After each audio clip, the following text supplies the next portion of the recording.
अस्सलाम वालेकुम नाज़रीन, प्रोग्राम विजन बाय राजा आतिफ जुल्फ़िकार के साथ आपकी खिदमत में हाज़िर हूँ। वो जो कहता था कुछ नहीं होता, अब वो रोता है चुप नहीं होता। इमरान खान की जारहाना सियासत अब मुदाफ़ियाना सियासत में बदलती हुई दिखाई दे रही है।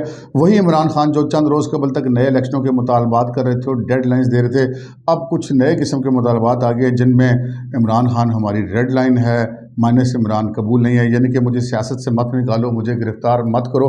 और इस सिलसिले में वो बहुत सारी एफ़र्ट्स भी करें। हाल ही में एक ताज़ा तरीन उनकी खुफिया एफ़र्ट पकड़ी गई है, वो है अमरीकी सफारत खाने में एक 3 घंटे तवील पुरस्रार मुलाकात। ये तमाम क्या सूरत हाल है, इस पर आज के प्रोग्राम में आपसे बात करेंगे। और फिर इमरान खान साहब की तरफ से कानून को नज़रअंदाज करने का सिलसिला जारी है, मगर कानून किसी को नज़रअंदाज नहीं करता। ये क्या मामला है, इस पर बात करेंगे। और फिर जनाब पंजाब भी चौधरी परवेज़ इलाही इमरान खान साहब के हाथ से निकल रहा है, मगर इसके बावजूद चौधरी परवेज़ इलाही साहब को काले तीतरों और फार्मी तीतरों और बटेरों और देसी मुर्ग और बकरे के गोश्त की फ़िक्र पड़ी है। ये सारा क्या मामला है, इस पर बात करेंगे। मगर इससे पहले कि हम अपने प्रोग्राम को आगे बढ़ाएं, आपसे गुजारिश है कि अगर अभी तक आपने हमारा चैनल सब्सक्राइब नहीं किया तो प्लीज़ कर लीजिए, साथ ही बेल आइकन भी दबा दीजिए ताकि जो ही हमारा कोई नया प्रोग्राम अपलोड होता है तो उसका नोटिफिकेशन फौरी तौर पर आपको मौसूल हो सके। प्रोग्राम का बाकायदा आगाज़ करते हैं जी चौधरी परवेज़ इलाही से। चौधरी परवेज़ इलाही जिन्हें उनके सियासी मुखालफिन अदालती वज़ीर आला के नाम से पुकारते हैं और याद करते हैं, उनकी सूरत हाल इस वक्त पंजाब में बड़ी ख़राब है। आपको याद होगा कि गुज़श्ता 3-4 रोज़ से हम एक से ज़ायद प्रोग्राम्स में आपको ये बात बता चुके हैं कि जनाब अंदर ही अंदर गेम जारी है और किसी भी वक्त पंजाब में चौधरी परवेज़ इलाही का इक़्तिदार ख़तरे में पड़ सकता है। उस सूरत हाल में हमने आपसे ये अर्ज़ की थी कि जो काफ लीग के 10 अरकान सूबाई असम्बली है पंजाब के अंदर, जो परवेज़ इलाही के समेत 10 हैं, उनमें से बेशतर ने जो है चौधरी शुजात हुसैन से रब्ता कर लिया। अब वो राब्ते जनाब खुल के सामने आ गए हैं और आज एक मुलाकात हुई है 5 अरकान सूबाई असम्बली की चौधरी शुजात हुसैन से, और उन 5 अरकान ने चौधरी शुजात हुसैन को कहा कि जी आप हमारी पार्टी के सदर हैं, हम असम्बली के अंदर वही करेंगे जिसका हुक्म आप हमें देंगे। यानी कि ये 5 अरकान तो वो हैं जो कि खुलकर सामने आ गए, क्योंकि पहली बार खुल के सामने आना मुश्किल होता है। हमारी इतला के मुताबिक ऐसे अरकान की तादाद जो है वो 7 है, हमने अपने पिछले प्रोग्राम में बताई थी। तो चौधरी परवेज़ इलाही साहब जो हैं वो अमली तौर पर इस वक्त अगर अपनी अक्सरियत खो नहीं चुके तो कम से कम वो अकलियत के बराबर आ चुके हैं, यानी कि इस वक्त अपोजिशन का और हुकूमत का नंबर बराबर हो गया इन 5 अरकान की मुलाकात के बाद। तो किसी भी वक्त चौधरी परवेज़ इलाही के हाथ से इक़्तिदार सरक सकता है, लेकिन चौधरी परवेज़ इलाही हैं, उनको वो परवाह नहीं है। वो जनाब अपने पुराने उस दौर में ज़िंदा हैं कि जनाब वो मौजें करने वाला दौर। और अब पता चला है जनाब उन्होंने एक कोई वो किया है, टेंडर उन्होंने जारी किया वज़ीर आला हाउस की तरफ से।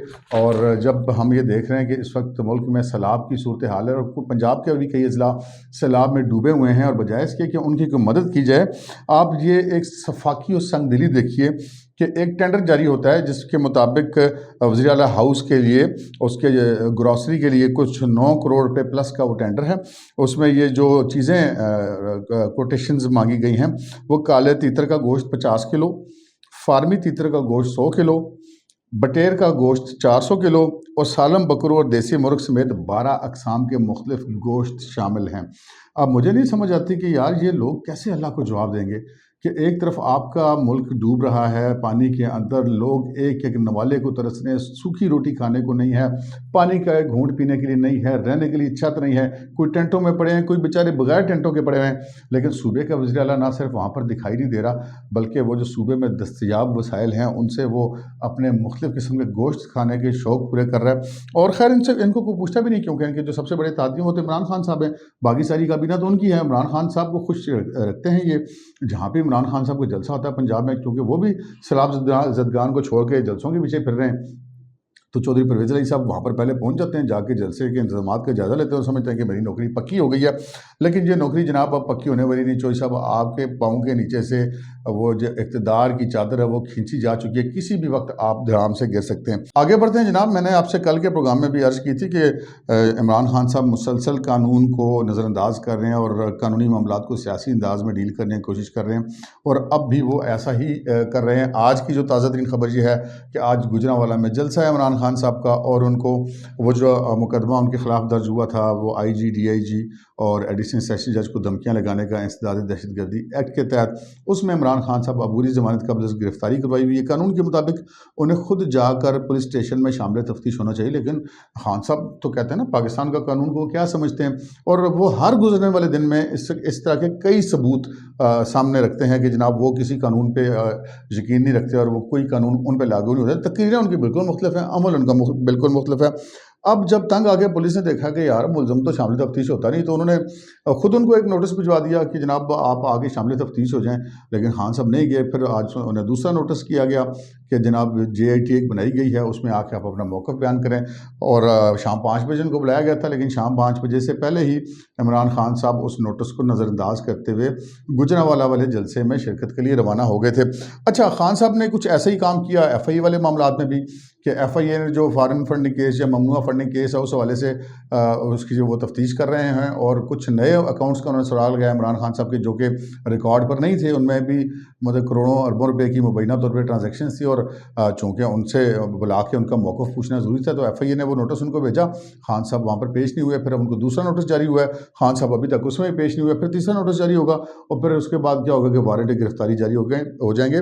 मैंने कल भी आपसे अर्ज़ की थी कि खान साहब कानून को जितना मर्जी नज़रअंदाज कर लें और वो ये समझें कि कानून उनका कुछ नहीं बिगाड़ेगा। और तो भुट्टो साहब की भी मैंने मिसाल दी थी कि वो भी ऐसे ही समझते थे, लेकिन वो फिर मामला उनके गले पड़ गया था। तो खान साहब भी जो है वो कानून को नज़रअंदाज कर रहे हैं, मगर कानून उन्हें नज़रअंदाज नहीं करेगा। आज नहीं तो कल, कल नहीं तो परसों ये कानून के घेरे में आ ही जाएंगे, उसकी पकड़ में आ ही जाएंगे। कब तक ये इतने ताकतवर रहेंगे कि कानून इनको नहीं पूछेगा? ये दुनिया है भाई, ये दुनिया की बेसबाती का। फिर अगर इंसान बात करे तो वो फिर बड़े बड़े जो लोग थे जो अपने आप को बड़ा ज़रूरी और बड़ा ताकतवर समझते थे, वो आज इस दुनिया में नहीं है।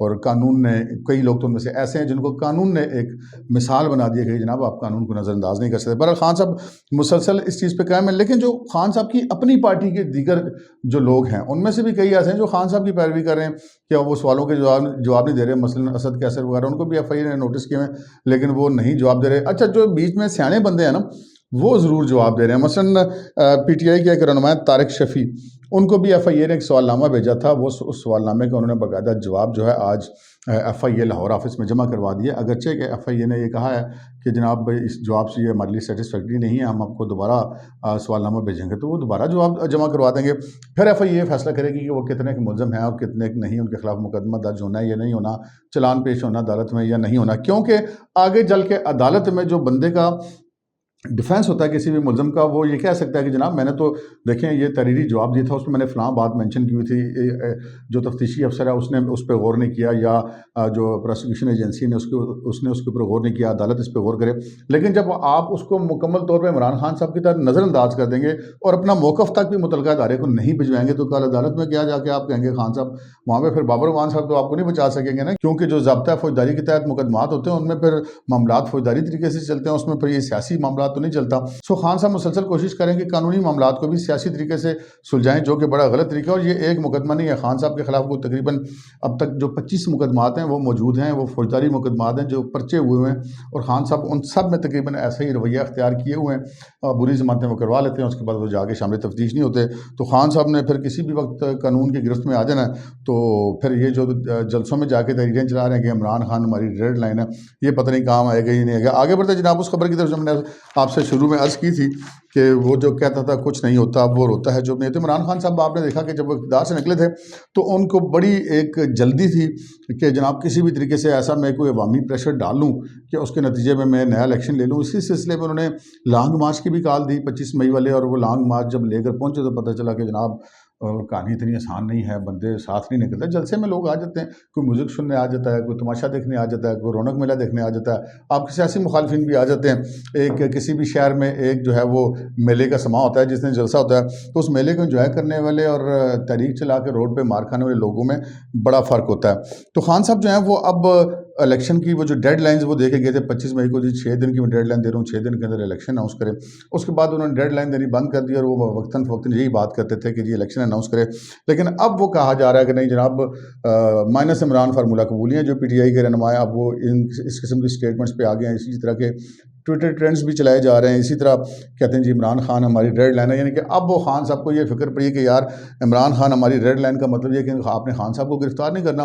खान साहब मुल्क के किसी भी कानून को किसी खाते में ना रखें, तो खान साहब को गिरफ्तार नहीं होना चाहिए क्योंकि वो हमारी रेड लाइन है। इसी तरह माइनस इमरान फार्मूला कबूल नहीं है, क्योंकि ऐसी खबरें आनी शुरू हो गई हैं कि इमरान खान साहब जो हैं वो माइनस हो रहे हैं, क्योंकि ये जितना वो कानून को नज़रअंदाज करें, कानून ने तो नज़रअंदाज नहीं करना, तो फिर क्या होगा? फिर होगा ये कि खान साहब किसी भी वक्त किसी भी केस में सज़ा भी उनको हो जाएगी, वो नाअहल करार दे दिए जाएंगे। तो फिर क्या होगा? फिर जनाब ऑलरेडी वो बड़े शिकरे बैठे हुए पार्टी के अंदर नजरें लगा के, और बहुत सारे प्लान्स की भी खबरें आ रही हैं। कोई कह रहा है शाह महमूद कुरैशी साहब जो हैं वो फिर एक्टिंग पार्टी को चेयरमैन हो जाएंगे, वो पार्टी को चलाएंगे, खान साहब तो नाअहल हो जाएंगे, तो पार्टी तो फिर शाह महमूद कुरैशी के हाथ में चली जाएगी। तो शाह महमूद कुरैशी जैसे पुराने और ज़ीरक सियासतदान के हाथ में एक दफ़ा पार्टी चली गई ना इमरान खान साहब, मुड़ के फिर आपके हाथ में नहीं आनी। ये भी एक बड़ा चैलेंज बन जाएगा आपके लिए। आप बाद में चाहे कुछ भी करते फिर एक बार मामला हाथ से निकल जाएंगे, किधर दोबारा वापस आते हैं जी।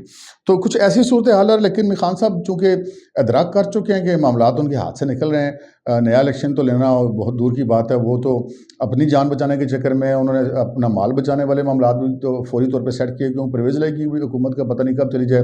तो हमने आपसे कल अर्ज़ की थी कि फराग गोगी का केस उन्होंने ख़त्म करवाया पहले, सबसे पहले। दूसरों को तो कहते हैं जी अपने केस ख़त्म कराने हुकूमत के लिए आए, लेकिन वो तो अदालतों में पेश भी हो रहे हैं, धक्के भी खा रहे हैं, वज़ीर आज़म होते हुए, वज़ीर आला होते हुए धक्के खाते रहे, लेकिन उन्होंने अपने केसेस ख़त्म नहीं करवाए।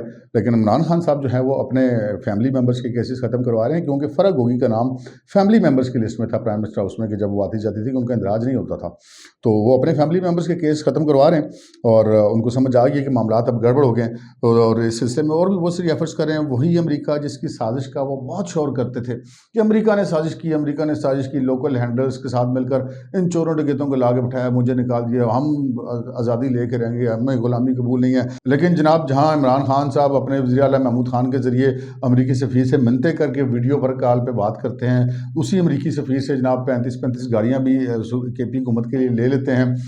उन्हीं के मुल्क में अपनी लॉबिंग के लिए एक साबिक स्टेशन चीफ जो CIA अमेरिकन CIA का, उसको अपनी लॉबी के लिए मुकर्रर करते हैं अमेरिका में। लेकिन इन सारे मामला से आगे भी बढ़ के बात हुई। वो आगे बढ़ के क्या बात हुई है जनाब?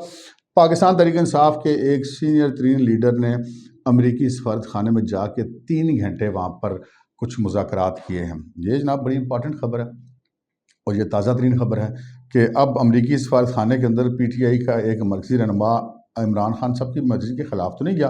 इमरान खान साहब तो वो हैं जो अपने वज़ीर आला को मजबूर करते हैं कि मेरी अमरीकी सफ़ीर से बात कराओ। ये जो ग़ुलामी और आज़ादी और ये सारी मतलब जलसों में करने वाली बातें, अमल जो है खान साहब का इससे बिल्कुल मुख्तलिफ है। तो उसी अमल के तहत जनाब एक और साहब आज गए हैं अमरीकी सफारत खाने में, 3 घंटे वहाँ पर मौजूद रहे। अब वो यकीनी बात है वो 3 घंटे में अमरीका के तफरीह मकामात की सैर के हवाले से कोई डिस्कस करने तो नहीं गए, ना ही अमरीका में पकाई जाने वाली डिशों के बारे में उन्होंने कोई बात की होगी। तो ये भी पता चला है कि जो ताउन की दरख्वास्त की गई है मुबैना तौर पे अमेरिका से उनके सफारत खाने में अपने मर्कज़ी लीडर को भिजवा के, उसका जवाब देने में ज़रा अमेरिकी सफारत खाना जो है वो रिलक्टेंट है, वो ज़रा इतना ज़्यादा इजी फील नहीं करें इनके साथ बात करने में, क्योंकि आप रोज़ाना उनको जलसों में गालियाँ देते हैं। तो फिर वो कहते हैं यार आप अपनी लोकल सियासत के लिए हमारा इस्तेमाल क्यों कर रहे हैं, हमें जिन चीज़ों का पता ही नहीं होता उनसे आप इस तरह की बातें कर रहे हैं। ये वही इमरान खान साहब हैं जहाँ पे ये बात कर रहे थे अमेरिका के ख़िलाफ़ कि डोनाल्ड डू ने ये हमें धमकी दी। उसी डोनाल्ड डू को इनके ओवरसीयर चैप्टर के सरबराह ने PTI के ने ख़त लिखा कि जनाब पिछली बातें भूल जाएँ, आगे बढ़ते हैं। तो वो बहरहाल इमरान खान साहब को पता है कि अमेरिका ही है जनाब, तो वो अमेरिका के भी मेहनत तरले अब कर रहे हैं एक तरह से। और जो बाकी ये आपको पता ही, हम पिछले प्रोग्राम्स में आपके साथ डिस्कस करते रहे कि वो बंदे शंदे भिजवाते रहे हैं, कोई इस्टेब्लिशमेंट के पास भी, कुछ आसिफ ज़रदारी साहब के हवाले से तो वो ऑडियो कॉल लीक भी आ गई थी जो मलिक रियाज साहब की और आसिफ ज़रदारी साहब की बात हो कि जी खान बार बार मिन्नतें करे कि बात करवा दो। तो ज़रदारी साहब ने कहा था कि अब वो ताख़ीर होगी। हमने अपने पिछले प्रोग्राम्स में आपको ये बताया, कुछ बंदे इमरान खान साहब ने लंदन भी भिजवाए हैं नवाज शरीफ साहब भी बात करने के लिए।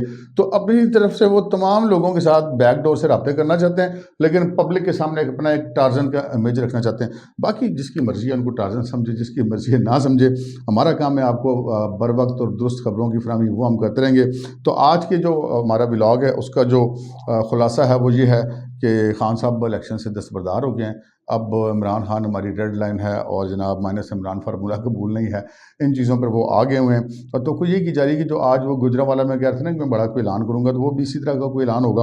और बाकी परवेज़ इलाही साहब की हुकूमत भी अब टिकने वाली नहीं है, इसके बावजूद वो 12 अक़साम के गोश्त एंजॉय कर रहे हैं। अब तक के लिए इतना ही, इजाज़त दीजिए। अल्लाह हाफिज़।